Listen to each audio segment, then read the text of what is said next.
तो नमस्कार और जय हिंद। दी शाहिद वैराज पर आप सभी का एक बार फिर से स्वागत है। और वस्तुतः थंबनेल से तो आप जान ही चुके होंगे कि आज हम बात करेंगे किसी ऐसे दैविक पदार्थ के बारे में जो हमारे आसपास के वातावरण में इस प्रकार से फैल चुका है, जिस प्रकार से कह सकते हैं नकारात्मक ऊर्जाएं फैली रहती हैं हमारे पास, जो कि अप्रत्यक्ष रूप से होते हैं लेकिन वो काफ़ी हानिकारक होते हैं। तो हाँ, हम बात करेंगे आज पॉल्यूशन के बारे में। और देखिए, ये इसलिए इम्पोर्टेंट हो जाता है ना कि हमारे पास हर एस्पेक्ट में हम ग्रोथ कर सकते हैं। ठीक है, हम फाइनेंशियली फ्रीडम हो सकते हैं, हम फ्री हो सकते हैं, हम इंडिपेंडेंट हो सकते हैं, हम इमोशनली किसी से फ्री हो सकते हैं, लेकिन हेल्थ को लेकर हम कभी भी फ्री नहीं हो सकते, क्योंकि बाय द टाइम हमें उस पर वर्क करना पड़ता है। तो मैं थोड़े बहुत स्टेट्स के थ्रू जा रहा था, यानी कि डाटा के थ्रू जा रहा था कि कैसे कैसे चीज़ें घट रही हैं हमारे देश में, यानी पॉल्यूशन को लेकर। मेजरली दिल्ली, एनसीआर और गाज़ियाबाद के रीजन की ही मैं बात करूंगा, क्योंकि जिस एरिया में मैं रहता हूँ वो दुनिया के वर्स्ट एरियाज़ में से वन ऑफ द आते हैं। तो सबसे पहले मैं लिंक डाल दूंगा, AQI इंडेक्स करके है, उसका सबसे दुनिया का सबसे पॉल्यूटेड कंट्री 2024 का डाटा है। इस साल भी हल्का सा ऊपर नीचे होगा। मैं पूरी लिस्ट देख रहा था, समझिए, मैं पूरी लिस्ट देखा और लगभग 20 तक के देशों में, मतलब ले 1 से लेके 20 रैंक के बीच में केवल 2 देश आते हैं।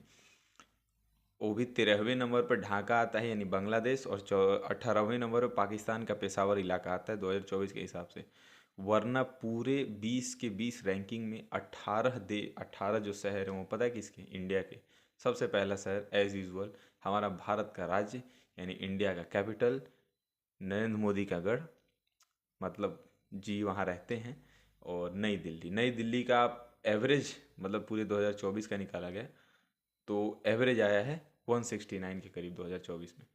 और बाय द टाइम 247, 263, 285, 255, इस तरह से एयर क्वालिटी जो रहा वो दिल्ली में बहुत ही वर्स केस में रहा। और आज मैं जो वीडियो शूट कर रहा हूँ इस वक्त है 391 एयर क्वालिटी इंडेक्स। ठीक है, जो कि 300 क्रॉस करने पर ही हैजार्डस हो जाता है। समझ रहे हैं कि बहुत ज़्यादा इसे सीवियर हेल्थ इशूज हो सकते हैं।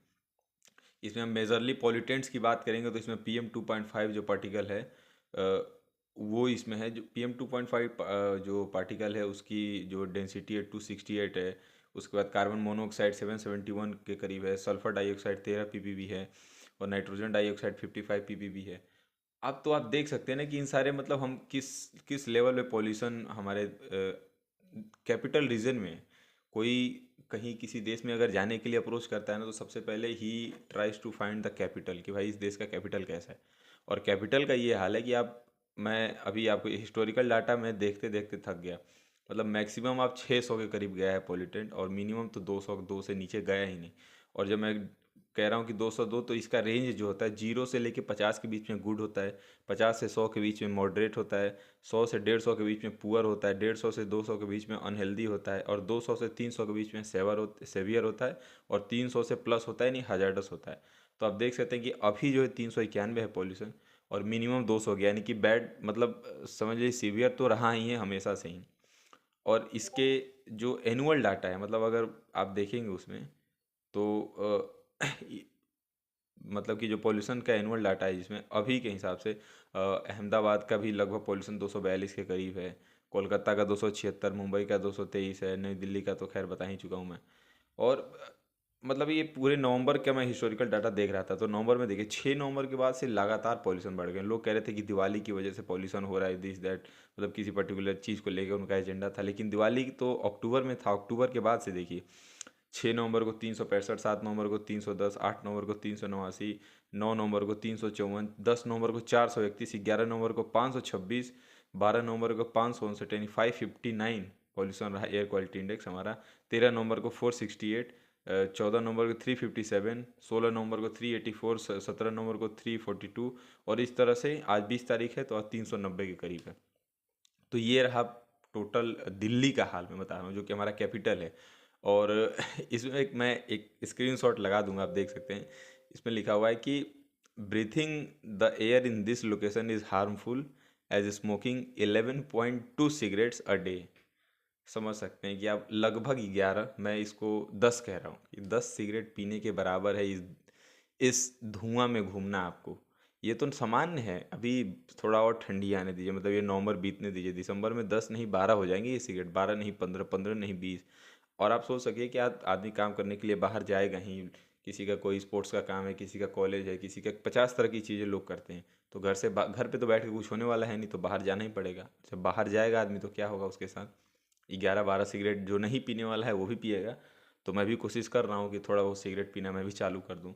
ये तो था दिल्ली का। अभी मैं गाजियाबाद का देख रहा था। Ghaziabad is becoming worse worse worse day by day. अभी जो लाइव एयर क्वालिटी इंडेक्स है 593। आप सोच सकते हैं 300 प्लस जाता है तो हैजर्डस हो जाता है, मतलब कि बहुत ही ख़राब हो सकता है। समझ सकते हैं, सबसे ज़्यादा PM2.5 पार्टिकल जो 371 के करीब, बाप रे। मतलब ये सारे डाटा देख के मैं खुद दहल जाता हूँ कि मैं इसी वातावरण में रहता हूँ दिन भर। सुबह 8 से लेकर शाम के 4 बजे तक कॉलेज में जाना, फिर उसके बाद 4 बजे से 6 से लेकर 8 बजे तक जिम में जाना। तो मतलब हम क्या इनटेक कर रहे हैं और उससे हमारी बॉडी पे क्या इफेक्ट आएगा। गाज़ियाबाद में तो सिगरेट वाला इंडेक्स आप देखकर चौंक जाएंगे कि अगर गाज़ियाबाद में आप रह रहे हैं तो हवा ले रहे हैं गाजियाबाद के वातावरण में, तो लगभग 13 सिगरेट आपको प्रतिदिन पीने के बराबर है इस धुआं में। तो आप सोच सकते हैं कि मैं दिन भर में अगर 4-5 बार भी बाहर रहा तो 13-65 यानी 70-80 सिगरेट तो मैं डेली पी रहा हूँ। और क्या हो सकता है मंथली 390 सिगरेट, वीकली 91 सिगरेट। तो मुझे देख कर ये हंसी इस बात से आ रही है ना कि हमारे मौत से खिलवाड़ इस तरह से किया जाता है जिसका कोई मुद्दा ही नहीं है। ठीक है, इंडस्ट्रियलाइजेशन ज़रूरी है, बिल्कुल ज़रूरी है, गाड़ियाँ होनी चाहिए, अच्छी अच्छी चीज़ें होनी चाहिए, लेकिन गवर्नमेंट रेगुलेटेड चीज़ें अगर होंगी तो बिल्कुल हम पॉल्यूशन पे कंट्रोल कर सकते हैं। आप मैं आपको वर्ल्ड पॉल्यूशन का जो मोस्ट पॉल्यूटेड कंट्रीज का डाटा बता दें। नई दिल्ली रहा, ग्रेटर नोएडा रहा, गाजियाबाद, फरीदाबाद, गुड़गांव, भिवानी, पटना, सोनीपत, रोहतक भी, उसके बाद भिवंडी, फिर बांग्लादेश का जो ढाका कैपिटल हुआ, फिर कैराना, सहरसा, बुलंदशहर, हापुड़। ये जितने इलाके हैं ना, मैं जितने बता रहा हूँ इसमें से 90% मतलब पटना को छोड़ के, और हाँ पटना को छोड़ के बाकी जो जितने इलाके हैं जैसे ग्रेटर नोएडा, गाजियाबाद, फरीदाबाद, गुड़गांव, सोनीपत, मुजफ्फरनगर, रोहतक, भिवानी, कैराना, सहरसा, बुलंदशहर, हापुड़, ये सब 150 से 200 किलोमीटर के रेडियस में है। दिल्ली से 200-150 के रेडियस में है सारे जितने स्टेट्स में, जितने ये सिटीज़ बताए, बस एक पटना को छोड़ के। तो आप सोच सकते हैं कि दिल्ली का जो पॉल्यूशन है वो शिपमेंट क्यों हो रहा है, क्योंकि दिल्ली में जगह कम बचा तो सारे जो कैपिटल कह सकते हैं, जो पैसा था, इन्वेस्टमेंट था, इंडस्ट्रीज थी, वो कहाँ जाने लगी, धीरे धीरे आसपास के इलाकों में। तो गाजियाबाद में आई, फरीदाबाद में आई, गुड़गांव में गया। तो इस तरह से धीरे धीरे आसपास के इलाकों, कोई बुलंदशहर यहाँ से 150-200 किलोमीटर की दूर है, अलीगढ़ हो गया, आसपास के जितने सारे इलाके हैं। तो ये सोचिए 1 से लेकर 20 तक के इंडेक्स में हमारे देश के 18 बड़े बड़े शहर हैं। तो हमारे देश का बहुत ही हाल जो है वो समझ सकते हैं कि बहुत ही बहुत ही ख़राब है। आप ये ज़रा सा भी इस एजम्पशन में ना रहें कि आप अपने लड़कों को, अपने परिवार के किसी प्रियतम को बाहर भेजने की कोशिश करें।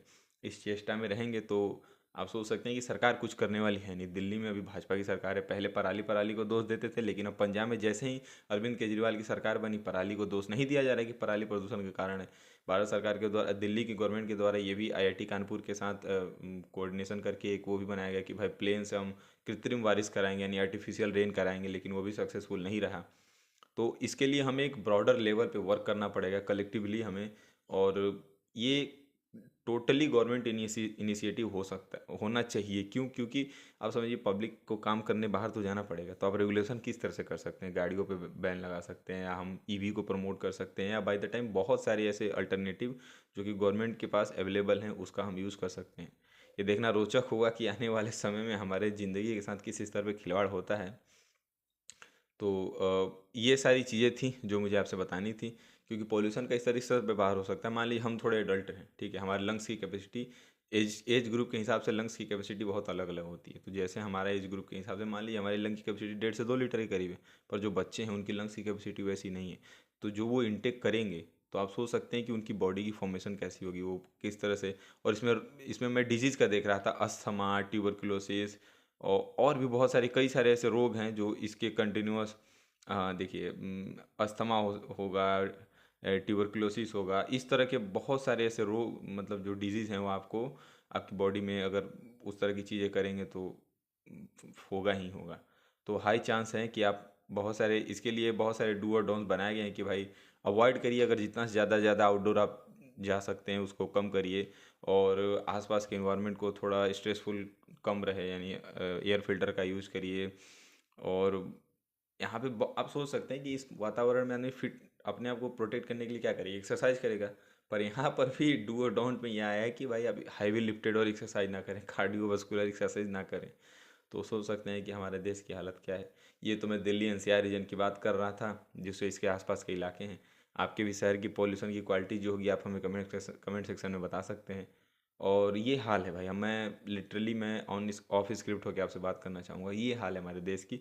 आप इंसान की कदर नहीं है इस देश में। आप मर भी जाएं, कोई किसी को पूछने वाला है नहीं। रोज़ बॉर्डर पे मर रहे हैं लोग, बॉर्डर से घर में लोग मर रहे हैं, कोई बम फाड़ दे रहा है, कोई कुछ कर दे रहा है।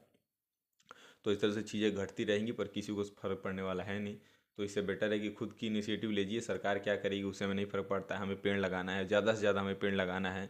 हमें इन्वायरमेंट को हेल्दी रखना है, जिसके लिए हम पॉल्यूशन कम करेंगे। अगर हमें थोड़ी भी दूरी, अगर 1-1.5 किलोमीटर या 2 किलोमीटर के रेडियस में कहीं जाना हो, तो हम अवॉइड कर सकते हैं कि प्राइवेट व्हीकल्स का यूज़ ना करें। इंस्टेड कि हम पैदल जाएं, साइकिल का यूज़ करें या इलेक्ट्रिक चीज़ों का यूज़ करें, इलेक्ट्रिक व्हीकल्स का यूज़ करें। That could be better option for us. और आई होप कि आप भी इसके रिगार्डिंग कंसर्न दिखाएंगे थोड़ा बहुत। और we should collectively ask question to our government कि भाई इस तरह की चीज़ें क्यों हो रही हैं। बाकी अगर आपके देश कह रहा हूँ, आपके इलाके का पॉल्यूशन और वातावरण कैसा है, आप हमें कमेंट सेक्शन में बता सकते हैं। और ये वीडियो आपको अच्छी लगी या ना लगी, पर ये लगनी ही चाहिए अच्छी, क्योंकि इस प्रकार की वीडियो रेयरली आपको देखने को मिलेगी। ये कंस्ट्रक्टिव क्रिटिसिज्म है, आई एम नॉट ब्लेमिंग किसी को, पर सरकार को इसके प्रति काम करना पड़ेगा। ताकि, और अगर आपने इस चैनल को सब्सक्राइब नहीं किया तो ज़रूर सब्सक्राइब कर दें। धन्यवाद।